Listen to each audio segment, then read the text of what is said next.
जय हिंद दोस्तों, मैथमेटिकल में हिंदी में आपका स्वागत है। दोस्तों आज हम प्रश्नावली 4.1 शुरू करेंगे। दोस्तों इसका पहला प्रश्न आज हम हल करेंगे। जांच कीजिए कि क्या निम्न द्विघात समीकरण है। इसका पहला पार्ट है दोस्तों x+1 का होल स्क्वायर बराबर 2 ब्रैकेट शुरू x-3। दोस्तों हमने यह चेक करना है कि ये द्विघात समीकरण के रूप में है या नहीं। चलिए दोस्तों इसको हल करते हैं। दोस्तों प्रश्न हमारे पास है x+1 का होल स्क्वायर बराबर 2 इंटू x-3। दोस्तों हम यहाँ पर x+1 का होल स्क्वायर कैसे हल करेंगे। सबसे पहले दोस्तों हमको यह पता होना चाहिए। दोस्तों मैं आपको बताता हूँ इसको कैसे हल करेंगे। दोस्तों आपको a+b का होल स्क्वायर का फॉर्मूला पता होना चाहिए। अगर नहीं भी पता है तो मैं आपको बताता हूँ। a+b का होल स्क्वायर क्या होता है दोस्तों, a का वर्ग प्लस b का वर्ग प्लस 2 गुणा a गुणा b गुणा a गुणा b। ये होता है दोस्तों a+b का होल स्क्वायर बराबर a² plus b² plus 2 into a into b. आए समझे दोस्तों। चलिए दोस्तों इसका यूज करते हैं हम यहाँ पे देखो दोस्तों x क्या हो गया हमारा a हो गया और 1 क्या हो गया दोस्तों b हो गया। तो क्या हो जाएगा दोस्तों a+b का होल स्क्वायर क्या बता रखा दोस्तों a² यानी x का स्क्वायर प्लस b² यानी 1 का स्क्वायर प्लस फिर क्या होता है दोस्तों 2ab 2a क्या हमारा x इंटू बी क्या है दोस्तों यहाँ 1 है बराबर। अब देखो दोस्तों इसको कैसे हल करेंगे। हम क्या करेंगे दोस्तों इस 2 को पहले इस x से गुणा करेंगे, फिर उसके बाद 2 को करेंगे 3 से गुणा।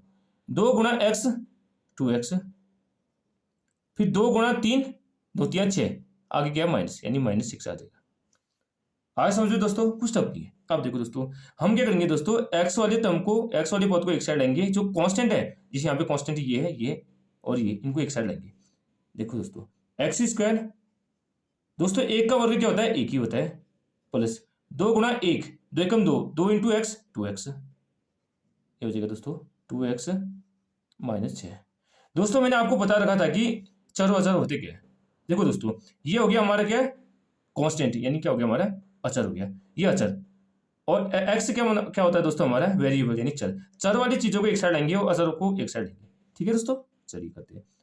x² प्लस 2x है, ये प्लस 2x इक्वल की साइड है, अगर इक्वल की साइड आएगा तो क्या होगा -2x हो जाएगा बराबर। यहाँ क्या बचा -6 और यहाँ क्या हमारा +1 इक्वल की साइड आएगा क्या होगा -1 हो जाएगा। आया समझ दोस्तों कुछ टफ नहीं है। अब क्या करेंगे दोस्तों यहाँ देखो दोस्तों प्लस 2x से -2x हमारा कट जाएगा। आप बहुतों के मन में डाउट होगा ये कटा कैसे, इसको ही बताता हूँ। देखो दोस्तों 2x -2x को हमने हल करना है। देखो दोस्तों इन दोनों में कॉमन क्या हमारा 2x है, तो यहाँ क्या बचा दोस्तों 1, यहाँ क्या बचा -1। 1 में से -1 घटा के आता है हमारा 1 माने 1 क्या आता है 0, तो 2x गुणा 0। किसी भी संख्या को 0 से गुणा करते तो क्या आता है हमारा 0, इसलिए हमारे यहाँ 0 है। तो क्या हो गया दोस्तों x² प्लस 0 बराबर क्या आ गया -6 और -1 क्या होता है माइनस प्लस जोड़ेगा, लेकिन साइन किसका लग गया माइनस का लग गया तो -7 हो जाएगा। अब देखो दोस्तों किसी भी संख्या में 0 जोड़ दे तो वही संख्या आती है x² हो जाएगा दोस्तों। अब -7 इस साइड को क्या होगा +7 इक्वल टू हो जाएगा हमारा 0। आज समझो दोस्तों कुछ टफ नहीं है, इसको मानते हैं हम समीकरण 1 मान लेते हैं। अब देखो दोस्तों क्या ये द्विघात समीकरण के रूप में है या नहीं चेक करते हैं। दोस्तों द्विघात समीकरण का क्या रूप होता है, मानक रूप क्या होता है दोस्तों, इसको अच्छी डिटेल में करते हैं। द्विघात समीकरण का मानक रूप होता है ax² plus bx plus c बराबर 0।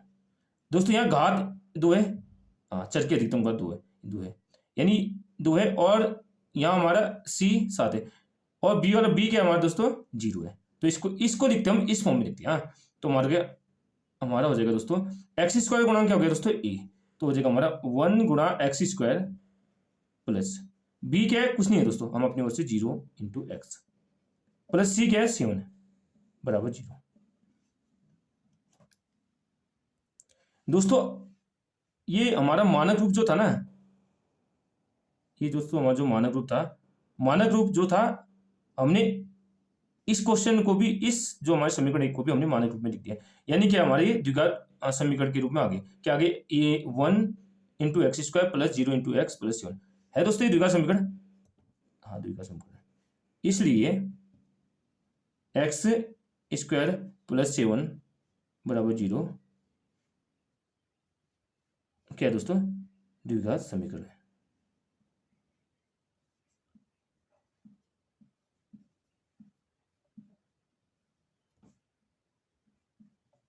दोस्तों क्यों है, क्योंकि हमने मानक रूप में लिख दिया, यानी मानक रूप क्या है, द्विघात समीकरण ये, यानी इसको हमने इस रूप में लिख दिया।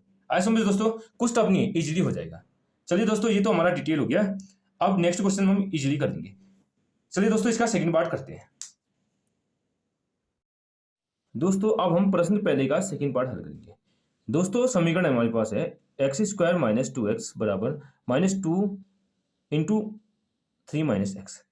दोस्तों इसको हम हल कैसे करेंगे ये मैं आपको बताऊंगा। पहले क्या है दोस्तों, हमारा एक्स स्क्वायर माइनस 2x बराबर, दोस्तों यहाँ कैसे हल करेंगे ये देखो आप। पहले -2 को किससे गुणा करेंगे, 3 से करेंगे। फिर उसके बाद -2 को किससे गुणा करेंगे, इस x वाले टर्म से। -2 इंटू 3 क्या होगा दोस्तों, -6 हो जाएगा। -2 इंटू माइनस एक्स होगा, माइनस माइनस क्या हो जाएगा दोस्तों, प्लस 2 गुणा एक्स होगा 2x हो जाएगा। आए समझो दोस्तों, कुछ टफ नहीं, दोबारा देखो दोस्तों। पहले क्या करेंगे दोस्तों, -2 को 3 से गुणा करेंगे। -2 इंटू 3, 3 दूनी 2, 2 3 6, -6 आ गया। फिर -2 इंटू एक्स, यानी माइनस माइनस क्या हो जाएगा दोस्तों, प्लस 2 गुणा एक्स क्या होगा 2x हो जाएगा। आए समझो दोस्तों, कुछ टफ नहीं है।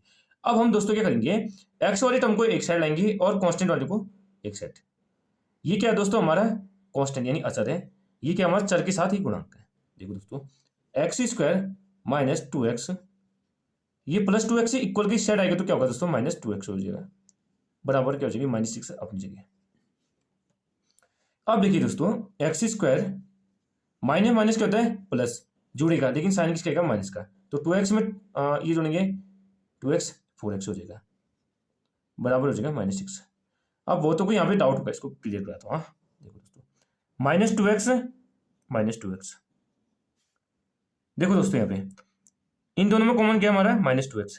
दोस्तों -2x हम बाहर लाएंगे तो अंदर क्या बचेगा, यहाँ बचेगा 1 और यहाँ क्या बचेगा, माइनस माइनस क्या होगा, प्लस 1। आया समझो दोस्तों। अब देखो दोस्तों, -2x 1 में एक जोड़ा कितना, 2, ये गुणा 2, 2 दूनी 4 यानी -4x। आया दोस्तों, ये इसका।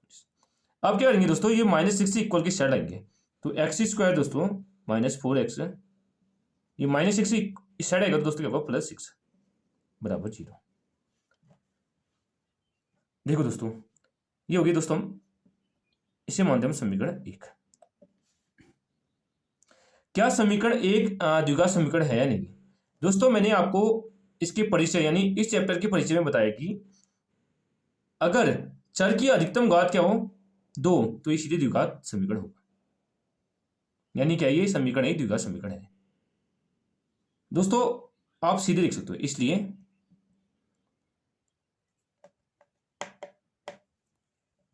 सिंस समीकरण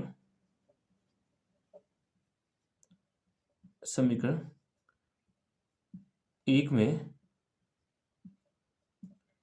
x की अधिकतम पावर यानी घात क्या है, 2 है, इसलिए समीकरण एक क्या है दोस्तों, द्विघात समीकरण है। दोस्तों ये सीधे हमारा आंसर हो गया।